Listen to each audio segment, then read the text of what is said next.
The doorbell camera at the Concord State flickered to life at exactly 3:47 p.m.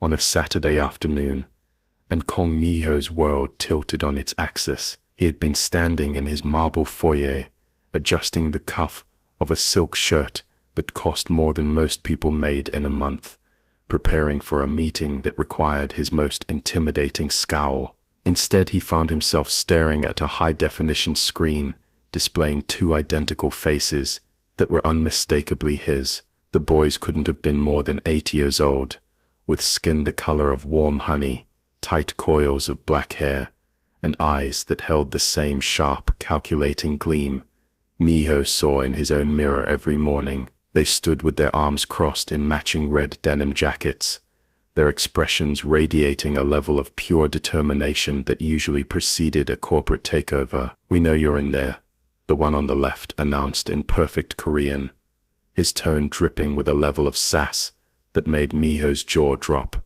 The child didn't look like a trespasser. He looked like a creditor coming to collect a debt that was long overdue. "We've been watching you for 3 days, the boy continued, leaning closer to the lens. He began to tick items off on his fingers with clinical precision. "You leave for your business meetings at 9 a.m. every Tuesday and Thursday. You get your dry cleaning every Wednesday, and you have terrible taste in sports cars." The child made aggressive air quotes around the word business before pointing toward the driveway. "That red one out there. It makes you look like you're compensating for something." The twin on the right snickered, a sound that cut through the silence of the empty mansion. "We're not leaving until you open this door, Appa," he added, his voice steady. "And before you try to pretend you don't know us, we brought receipts." He held up a manila folder that looked comically large in his small hands, the word receipts scrawled across the front in bold, unapologetic letters. Miho stood frozen, his phone slipping from his fingers and clattering onto the Italian tile. The sound echoed, but he couldn't move. 8 years. It had been 8 years since Mary had vanished from his life like smoke, leaving nothing but a hole in his chest he'd spent nearly a decade trying to fill with work and whiskey. He had been the youngest underboss in the Kong family syndicate back then, arrogant, untouchable, and stupid enough to think he could have everything. "Sir," his head of security, Yun, appeared at his elbow, hand instinctively resting on his weapon as he glanced at the monitor. "Should I remove them?" "No," Miho managed to say, the word coming out strangled and thin. He moved toward the heavy front door like a man walking toward his own execution. When he finally pulled it open, the full force of their presence hit him like a physical blow. They were so small, yet they seemed to take up every inch of the doorway, looking up at him with a mixture of curiosity, judgment, and a sliver of hope buried beneath layers of childish bravado. "Took you long enough," the twin on the left said, pushing past Miho into the house without an invitation. He spun around in the foyer, eyes scanning the high ceilings and expensive art with theatrical disapproval. "Nice place. Very. I'm a rich guy with no personality. Where's the kitchen? We're hungry." The right twin followed, equally brazen, pausing only to look Miho up and down. "Mom was right," he noted with a sigh. "You do dress like you're trying too hard. Is that shirt silk? Who wears silk on a Saturday? Who?" Miho finally found his voice, though it felt like it belonged to someone else. "Who are you?" They turned in unison, identical expressions of exasperation fixed on their faces. "I'm Kai," said the one who had spoken first. "I'm Kieran," said the other. "We're your sons, obvious. Did you not see the folder? We've got DNA evidence, birth certificates, and photos of Mom looking very pregnant and very sad. Want us to start from the beginning, or can we skip to the part where you explain why you never came looking for us?" The accusation in Kieran's voice cut deeper than any knife Miho had ever faced in the underworld. As he followed them into his pristine kitchen, watching Kai hop onto a bar stool while Kieran began opening cabinets with the confidence of someone who owned the mortgage, Miho realized the audit of his life had officially begun. "Wow, you have nothing but protein powder and expensive wine," Kieran announced from inside a pantry. Do you even eat? Mom says people who don't eat are either too busy being important or too sad to care. Which one are you? Miho gripped the edge of the granite counter to steady his shaking hands, realizing that for all his power in the syndicate, he was completely defenseless against two 8-year-olds in denim jackets. Miho stood in the center of his kitchen, feeling like a ghost in his own home. The silence he usually curated, a silence meant to project power and focus, was being shredded by the rhythmic thumping of Kai's sneakers against the base of a bar stool. Kieran, meanwhile, had unceremoniously dumped the oversized manila folder onto the granite island, shoving aside a bowl of decorative untouched lemons to make room for his evidence. Go ahead, Kieran said, gesturing to the folder with the gravity of a seasoned prosecutor. It's all in there. We organized it by date, so you wouldn't get confused. Mom says you're probably a big picture guy, which is code for someone who forgets the details. With trembling fingers, Miho reached for the folder. The paper felt heavy, weighted down by 8 years of a life he hadn't been invited to witness. The first thing that hit him wasn't the legal text of the DNA results, though the 99.9% probability stared back at him in cold clinical ink. It was the photos.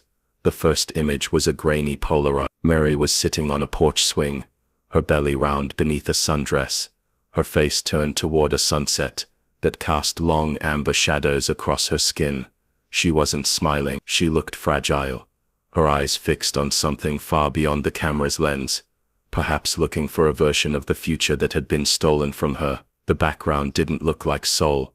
The architecture was different, sprawling and green. Atlanta, Kai said, hopping off the stool to point at the photo. That's Auntie's house in Georgia. That's where we were born. Mom moved there, because she said the air in Korea felt too heavy to breathe after she left you.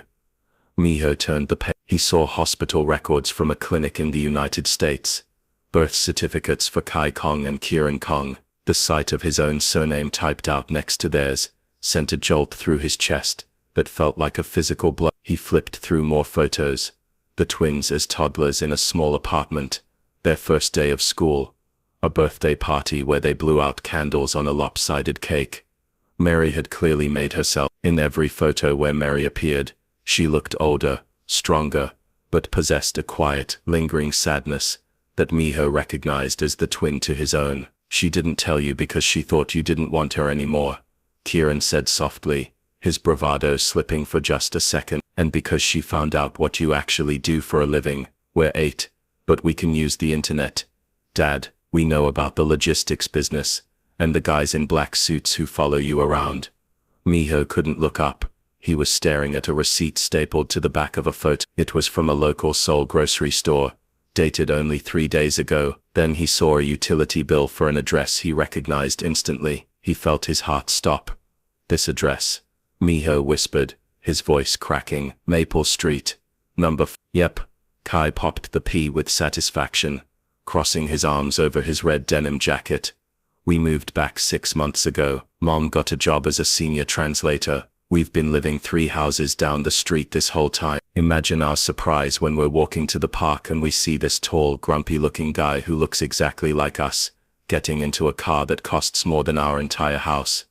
Miho slumped against the counter, the weight of the revelation crushing the air from his lungs. For 6 months, he had driven his compensating red sports car past their gate. He had probably stood in his own garden, looking out at the sunset, while his sons were just a few hundred yards away, doing their homework or eating dinner. He had been mourning a ghost while the living, breathing proof of his greatest love was close enough to hear him if he had only known to call her name. She kept saying you were busy, and that you didn't know, Kieran added, his eyes searching Miho's face for a reaction. But we figured it was time for an audit. You're 8 years behind on your payments, and we're not just talking about the money. Miho looked at the folder, then at the 2 boys who possessed his eyes and Mary's spirit. The iron hand of the Kong syndicate was gone. In his place was a man who realized he had been living a lie, while the truth had been waiting for him just 3 doors down. The heavy silence of the Kong estate had traditionally been Miho's sanctuary, a cold vacuum designed to project an image of a man who needed nothing and feared no one. But as Kai and Kieran began their tactical sweep of the ground floor, that silence didn't just break, It shattered. The twins moved through the sprawling open-plan living area like a pair of pint-sized insurance adjusters, their sneakers squeaking against the polished Italian tile that usually only felt the weight of handmade leather loafers. Kai stopped in front of a floor-to-ceiling glass installation, an abstract, jagged sculpture that Miho had purchased for a staggering sum at a private auction in Hong Kong. The boy tilted his head, his brow furrowed in genuine concern. "Your house looks like a furniture showroom for people who hate comfort," Kai announced, his voice echoing off the minimalist concrete walls. "It's very serial killer chic. Do you actually live here, or is this just where you come to stand still and look intimidating between crime?" Miho opened his mouth to defend his aesthetic, one that had been featured in several architectural digests, but he found himself faltering. From the perspective of an 8-year-old, the lack of family photos, the absence of clutter, and the monochromatic gray-on-gray color scheme did look a bit like a high-end holding cell. Kieran was busy poking at a white leather sofa that was more of a geometric statement than a place to sit. He pushed down on the cushion, which offered zero give. "Mom's place has plants, and pictures and stuff that makes it feel like people with feelings live there," he noted, turning back to Miho with an expression of theatrical pity. "You have a kitchen that looks like it's never seen a car." "It's depressing, Dad. If I lived here, I'd be grumpy too." The word "dad" still hit Miho with the force of a stray bullet, causing a hitch in his breathing that he desperately tried to mask. He watched as they explored, their curiosity unfiltered and their judgment absolute. They were a whirlwind of red denim and curly hair, contrasting sharply with the sterile, museum-like quality of the foyer. "Okay, since you clearly don't have any actual food in those shiny cabinets," Kai said, hopping back onto the kitchen island and swinging his legs. "We've decided on the terms of our first official visit. We want pizza, the expensive kind. None of that stuff with the cardboard crust and wings," Kieran added, sliding into a chair that cost $3,000 and using it to spin in circles. "And maybe those little dough balls with the garlic butter. Mom says we have to eat our vegetables, but since you're currently in the probationary father phase, we figured we could skip the broccoli today." Miho looked toward his head of security, Yuan, who was standing by the door with a look of utter bewilderment. The man who had once single-handedly held off a rival gang in an alleyway now looked terrified of a pair of toddlers. "Yuan," Miho said, his voice regaining some of its authoritative edge, though it was softened by a strange new warmth. "Order the pizza. Everything they want. The best place in Gangnam." "Yes, sir," Yuan stammered, already pulling out his phone. Does the boss want toppings?" "Ask the auditors," Miho replied, gesturing toward the twin. As the order was placed, the boys settled into the living room, unceremoniously dropping their backpacks onto the pristine sofa. Within minutes, the serial killer chic vibe began to erode. A math worksheet fluttered onto the floor. A handheld gaming device was plugged into a hidden outlet in the marble wall. A half-empty juice box appeared on a designer coffee table that had never known the indignity of a water ring. Miho sat down on the edge of the opposite armchair, feeling like a guest in his own life. He watched them bicker over a game, their movements synchronized in the way only twins can manage. He realized that for 8 years, he had been a man obsessed with legacy and bloodlines, yet he had never understood the weight of his own until he saw it reflected in the way Kai laughed, or the way Kieran chewed his lip when he was thinking. His house was no longer a showroom. It was becoming a home, one pizza box and one sarcastic comment at a time. The scent of truffle oil pizza and garlic butter had just begun to permeate the sterile, expensive air of the Kong estate. When the front doors didn't just open, they were commanded to retreat. Kong Sohee, the matriarch of the syndicate and a woman whose displeasure could freeze the Han River in mid-July, swept into the foyer with the rustle of high-end silk and the rhythmic, terrifying click of designer heels. She had ignored no fewer than 14 calls from her son, and after a frantic, cryptic tip from Yuan about unidentified heirs, she had arrived to handle the crisis herself. She stopped dead in the center of the living room, her sharp eyes scanning the wreckage of Miho's carefully curated minimalism. There were pizza boxes on the marble, a red denim jacket draped over a sculpture worth more than a suburban home, and 2 small boys with curly hair, who were currently using her son's tablet to look up the top speed specs of his compensating sports car. The silence that followed was deafening. Miho stood, feeling like a schoolboy caught in a lie, but before he could offer a single syllable of explanation, His mother's sharp gaze landed on the twins. Her hand flew to her throat, her pearls clicking against each other. She looked from the boys to Miho, then back to the boys, her legendary composure fracturing in real time. The resemblance was an accusation she couldn't ignore. They had Miho's brow, his stubborn jaw, and a spark of that old, untamed fire she hadn't seen in her son since a girl named Mary had vanished 8 years ago. "Miho," she whispered, her voice uncharacteristically thin. "Yama, what is Kai was the first to move. He hopped off the sofa with a lack of ceremony that would have gotten a syndicate captain executed. He stood before the most powerful woman in the Korean underworld, and performed a polite, perfectly executed bow that was ruined only by the smear of pizza sauce on his chin. "Hello, grandmother," Kai said, his voice ringing out with the confidence of a child who had no idea he was speaking to a woman who decided the fate of shipping lanes. "Nice to meet you. We're 8 years old. We live 3 houses down, and yes, this is just as weird for us as it is for you." So he made a sound that was somewhere between a gasp and a sob. She moved forward slowly, as if afraid that if she moved too fast, the vision would evaporate into the gray concrete walls. She dropped to her knees, her expensive skirt pooling on the floor, and reached out with trembling fingers to touch Kieran's face. "You're real," she breathed. "You're really real."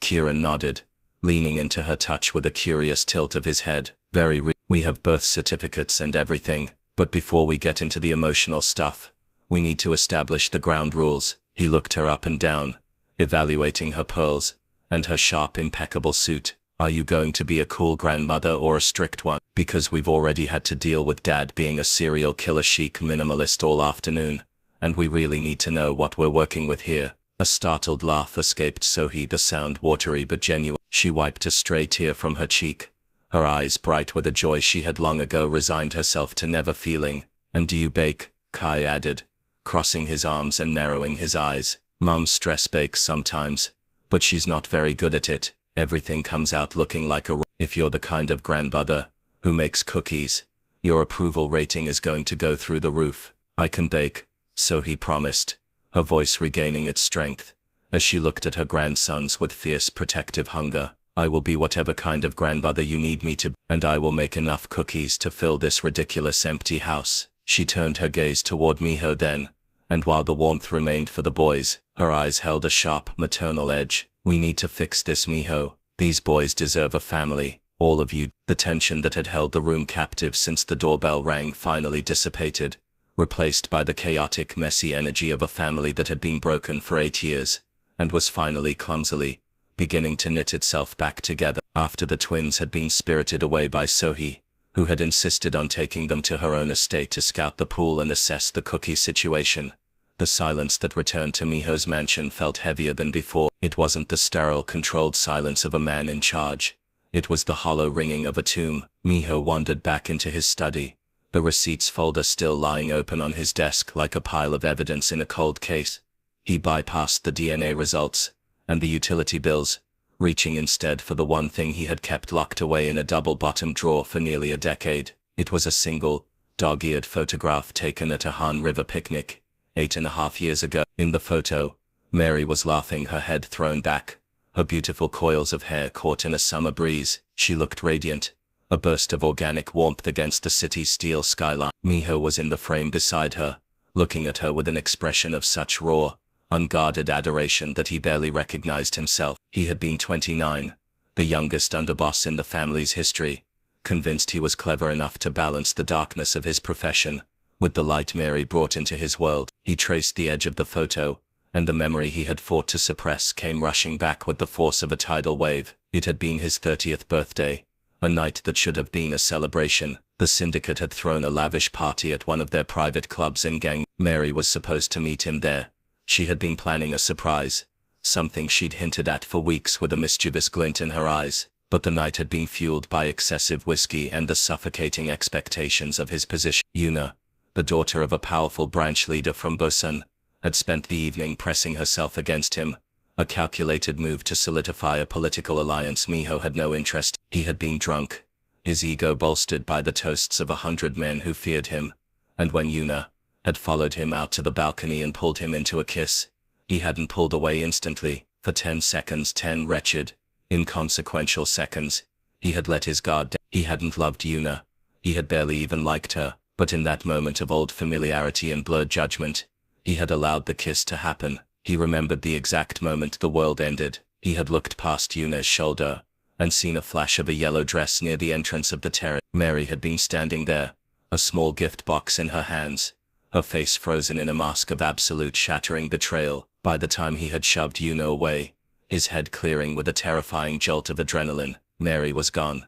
He had run after her, but the city had swallowed her whole. When he reached her apartment, the door was unlocked, and her key was sitting on the kitchen counter next to a positive pregnancy test he hadn't known existed, until the boys showed it to him today. She had vanished like a ghost, aided by an aunt in America, and a deep-seated fear of the world Miho inhabited. 10 seconds. It was a fraction of a minute, a blip in the timeline of a life, yet it had cost him 8 years of birthdays, 8 years of scraped knees, and 8 years of being a father. He looked at the photo of the laughing woman and then at the grainy ultrasound tucked into the receipts fold. He had spent a decade thinking he was a man who took what he wanted, but in reality, he was a man who had traded his soul for 10 seconds of nothing. The ghost of who he used to be stared back at him from the Han River picnic, demanding to know how he intended to pay a debt that had been compounding in the dark for 3,000 days. Tuesday evening found Miho doing something he had never done in 15 years of climbing the ranks of the Kong Syndicate.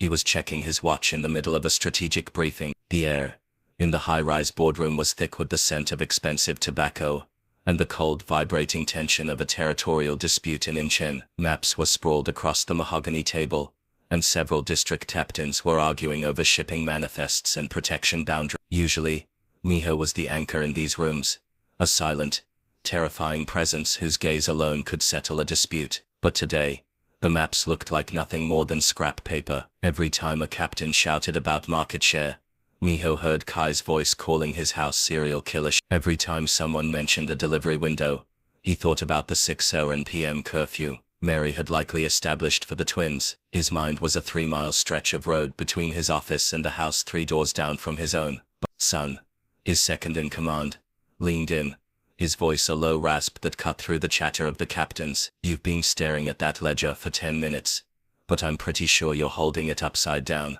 Do we move on the Incheon docks or not?" Miho blinked, the fluorescent lights of the boardroom suddenly feeling too bright, too clinical. He looked at the men around him, men who lived and died by his word, and realized that for the first time in his life he didn't care about the dock. He didn't care about the revenue or the fear he commanded. He cared about the fact that he was 8 years behind on a conversation that should have happened in a yellow dress on a terrace. "Son, take over," Miho said, standing up abruptly. The chair scraped against the hardwood floor like a gunshot, silencing the room instantly. The captains froze, eyes wide, wondering if they had offended him or if a war had just been declared. "Finalize the terms. I don't care about the percentage as long as the route is secure. I'm out." "Out," Son repeated, his brow furrowing as he followed Miho toward the door. "Out where? We have the Japanese delegation arriving in an hour. You're the one who said they don't talk to anyone but the top man. Tell them the top man has a prior engagement," Miho said, reaching for his Son followed him into the private elevator, the doors sliding shut and cutting off the confused murmurs of the syndicate leaders. Once they were alone, Son let out a sharp, incredulous breath. "Boss, I don't know what's going on with you, but you just agreed to terms we haven't even vetted. You want to tell me what's happening, or should I assume you've been replaced by a body double?" Miho leaned his head back against the cool metal of the elevator wall. "I have sons, Son." The silence that followed was absolute. Son, a man who had survived 3 assassination attempts and once stitched his own side closed after a knife fight, stared at Miho as if he had just announced he was moving to Mars. Then slowly, a grin began to spread across his face, a wicked, knowing look that turned into a full-bellied laugh. "Sons," Son roared, slapping the brass railing of the elevator, the iron hand of Gangnam. "The man who hasn't smiled since 2017. You're telling me you're ditching a multi-million-dollar merger because of kids?" "2 of them," Miho muttered, feeling a strange heat rise to his face. "Identical, they're 8, and they think I'm a disaster." "Oh, the guys are gonna love this," Son wheezed, wiping a tear of mirth from his eye. The most feared underboss in Seoul brought down by a pair of second graders, Do they have your temper? Please tell me they have your temper. They have their mother's tongue and my eyes, Miho said, the elevator chimes signaling the ground floor. Tell anyone in that room, son, and I'll make you do collections in the mud flats of Incheon for a month. Go home, boss, son said, his laughter softening into something that almost resembled respect. If you've got kids, they need you more than this business does right now. We'll survive an afternoon without the iron hand. Just try not to get roasted too hard on your way in. Miho walked out to his red sports car, feeling the weight of the syndicate lift just enough for him to breathe. He had spent his life building walls only to realize that two boys in red jackets had climbed over them in 20 minutes. He started the engine, the roar of the car sounding less like power and more like an apology as he headed toward the house 3 doors down. The house at number 42 Maple Street was a world away from the cold, clinical towers of Gangnam. It was a small 2-story craftsman framed by a neat picket fence and glowing with an amber lived-in warmth that Miho's mansion lacked. Standing on the porch, he felt the familiar weight of the world he had just left. The shadows of the syndicate, the cold metal of his reputation, clashing violently with the scent of jasmine and the distant sound of a cartoon playing inside. His heart, usually a steady engine of calculation, pounded against his ribs like a trapped bird. He reached out, his hand hovering over the doorbell for a long, agonizing second, before he finally pressed it. The chime was bright and cheerful, a jarring contrast to the internal storm Miho was weathering. The music inside cut off abruptly. He heard the frantic scramble of small feet, and then the door swung open to reveal Kira. The boy's eyes went wide, a slow, mischievous grin spreading across his face. "Oh man, Mom is gonna freak out," he whispered, though he looked delighted by the chaos. He turned and shouted over his shoulder, "Kay, Dad's here. Operation Get Parents to Talk is ahead of schedule." "I didn't approve this phase yet. We were supposed to wait until Wednesday." Kay's voice floated from the kitchen, followed by the sound of a dropped spoon.